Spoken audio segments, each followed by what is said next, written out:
ಈಗಷ್ಟೇ ಗಮನಿಸ್ತಾ ಇದ್ವಿ, ಹುತಾತ್ಮ ಯೋಧರಿಗೆ ನಮನ ಸಲ್ಲಿಸೋದಕ್ಕೆ ಮುಖ್ಯಮಂತ್ರಿಗಳು ಆಗಮಿಸಿರುವಂತಹ ನೇರ ದೃಶ್ಯಗಳನ್ನು ನೀವೀಗ ಗಮನಿಸ್ತಾ ಇದ್ದೀರಾ. ಬೆಳಗಾವಿಯಲ್ಲಿ ಸಿಎಂ ಸಿದ್ದರಾಮಯ್ಯ ಹುತಾತ್ಮ ಯೋಧರ ಪಾರ್ಥಿವ ಶರೀರಕ್ಕೆ ಗೌರವ ನಮನ ಸಲ್ಲಿಸುವ ಸಲುವಾಗಿ ಆಗಮಿಸಿರುವಂತಹ ದೃಶ್ಯಗಳು ಇದು. ಜಮ್ಮು ಕಾಶ್ಮೀರದಲ್ಲಿ ಸೇನಾ ವಾಹನ ಕಂದಕಕ್ಕೆ ಉರುಳಿ ಬಿದ್ದ ಪರಿಣಾಮ 3 ಯೋಧರು ಅಪಘಾತದಲ್ಲಿ ಏನು ಹುತಾತ್ಮರಾದರು. ಹುತಾತ್ಮ ಯೋಧರ ಪಾರ್ಥಿವ ಶರೀರಗಳು ಇಂದು ರಾಜ್ಯಕ್ಕೆ ಆಗಮಿಸಿದೆ. ಮುಖ್ಯಮಂತ್ರಿಗಳು ಜೊತೆಗೆ ಸಚಿವ ಮಹದೇವಪ್ಪ ದೃಶ್ಯದಲ್ಲಿ ನೀವು ಗಮನಿಸಬಹುದು.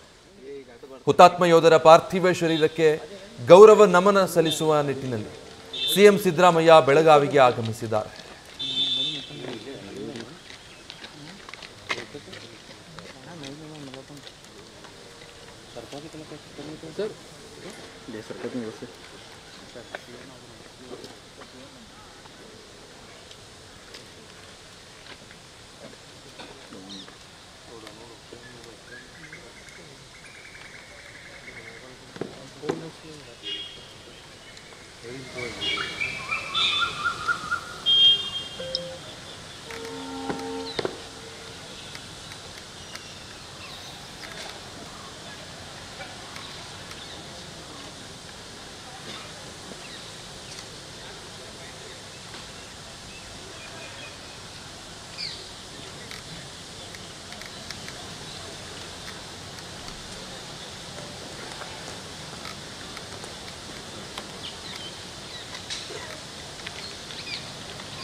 बरोबर इकडे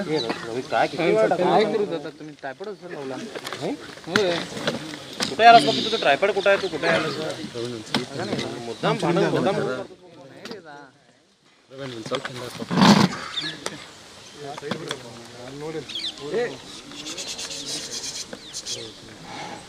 ಬೆಳಗಾವಿಯಿಂದ ನೇರ ದೃಶ್ಯಗಳನ್ನು ಗಮನಿಸ್ತಾ ಇದ್ರಿ. ಜಮ್ಮು ಮತ್ತು ಕಾಶ್ಮೀರದ ಪೂಂಚ್ ಜಿಲ್ಲೆಯ ಗಡಿ ನಿಯಂತ್ರಣ ರೇಖೆ ಬಳಿ ಮಂಗಳವಾರ ಸಂಜೆ ಸೇನಾ ವಾಹನ 150 ಅಡಿ ಕಮರಿಗೆ ಉರುಳಿ ಬಿದ್ದು ಅಪಘಾತ ಸಂಭವಿಸಿತ್ತು. ಇದರಲ್ಲಿ ಕರ್ನಾಟಕದ 3 ಯೋಧರು ಹುತಾತ್ಮರಾಗಿದ್ದಾರೆ. ಘಟನೆಯಲ್ಲಿ ಒಟ್ಟು 5 ಯೋಧರು ಹುತಾತ್ಮರಾಗಿದ್ದು ಒಬ್ಬರಿಗೆ ಗಂಭೀರ ಗಾಯಗಳಾಗಿತ್ತು. 5 ಯೋಧರ ಪೈಕಿ 3 ಕರ್ನಾಟಕ ಮೂಲದ ಯೋಧರು. ಹುತಾತ್ಮ ಯೋಧರನ್ನ ಬೆಳಗಾವಿ ಬಳಿಯ ಸಾಂಬ್ರಾ ಗ್ರಾಮದ ಯೋಧ ಸುಬೇದಾರ್ ದಯಾನಂದ ತಿರಕಣ್ಣನವರ, ಕುಂದಾಪುರದ ಕೋಟೇಶ್ವರ ಬೀಜಾಡಿಯ ಅನೂಪ್ ಮತ್ತೆ ಮಹಾಲಿಂಗಪುರದ ಮಹೇಶ್ ಅವರ ಪಾರ್ಥಿವ ಶರೀರಗಳು ಈಗ ರಾಜ್ಯಕ್ಕೆ ಆಗಮಿಸಿತ್ತು. ಅವರಿಗೆ ಮುಖ್ಯಮಂತ್ರಿಗಳು ಗೌರವ ನಮನವನ್ನು ಸಲ್ಲಿಸಿದಂಥ ನೇರ ದೃಶ್ಯಗಳನ್ನು ನೀವು ಗಮನಿಸ್ತಾ ಇದ್ರಿ ಬೆಳಗಾವಿಯಿಂದ. ನಂತರದಲ್ಲಿ ಉಪಮುಖ್ಯಮಂತ್ರಿಗಳು ಕೂಡ ಆಗಮಿಸ್ತಾರೆ ಅನ್ನುವಂಥ ಮಾಹಿತಿ ಇದೆ. ಸಿಎಂ ಸಿದ್ದರಾಮಯ್ಯ ಅವರ ಜೊತೆಗೆ ಸಚಿವ ಮಹದೇವಪ್ಪ ಕೂಡ ಉಪಸ್ಥಿತರಿದ್ದರು. ಈಗ ಸಚಿವೆ ಲಕ್ಷ್ಮೀ ಹೆಬ್ಬಾಳ್ಕರ್ ಯೋಧರಿಗೆ ತಮ್ಮ ನಮನವನ್ನು ಸಲ್ಲಿಸ್ತಾ ಇದ್ದಾರೆ. ಒಬ್ಬರಾದ ಮೇಲೆ ಒಬ್ಬರು ಸರ್ಕಾರದ ಗಣ್ಯರು ಯೋಧರ ಪಾರ್ಥಿವ ಶರೀರಗಳಿಗೆ ತಮ್ಮ ಗೌರವ ನಮನವನ್ನು ಸಲ್ಲಿಸ್ತಾ ಇರುವಂಥ ನೇರ ದೃಶ್ಯಗಳನ್ನು ಗಮನಿಸ್ತಾ ಇದ್ದೀರಾ. ಈ ಬಗ್ಗೆ ಸಿಎಂ ಸಿದ್ದರಾಮಯ್ಯ ಟ್ವೀಟ್ ಮಾಡಿ ಕೂಡ ಸಂತಾಪ ಸೂಚನೆ ಮಾಡಿದರು.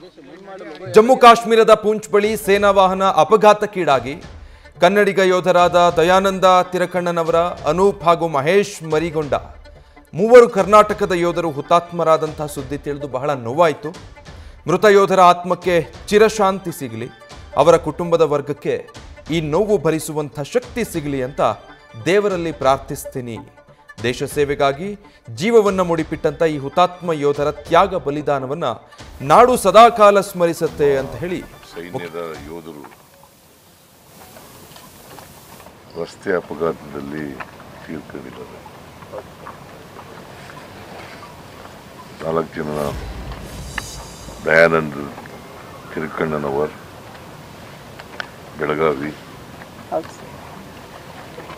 ಧರ್ಮರಾಜ್ ಸುಭಾಷ್ ಕೋಟಾ ಚಿಕ್ಕೋಡಿಯವರು, ಮಹೇಶ್ ನಾಗಪ್ಪ ಮಾರಿಗುಂಡ ಮಹಾಲಿಂಗಾಪುರ ಬಾಗಲಕೋಟೆ,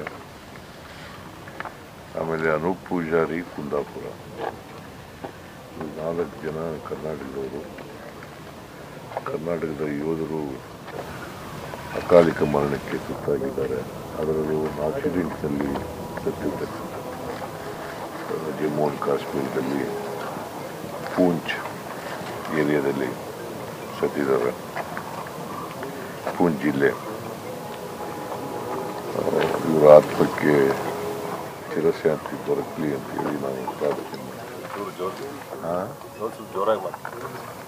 ಇವರ ಆತ್ಮಕ್ಕೆ ಚಿರಶಾಂತಿ ದೊರಕಲಿ ಅಂತೇಳಿ ನಾನು ಪ್ರಾರ್ಥನೆ ಮಾಡ್ತೇನೆ.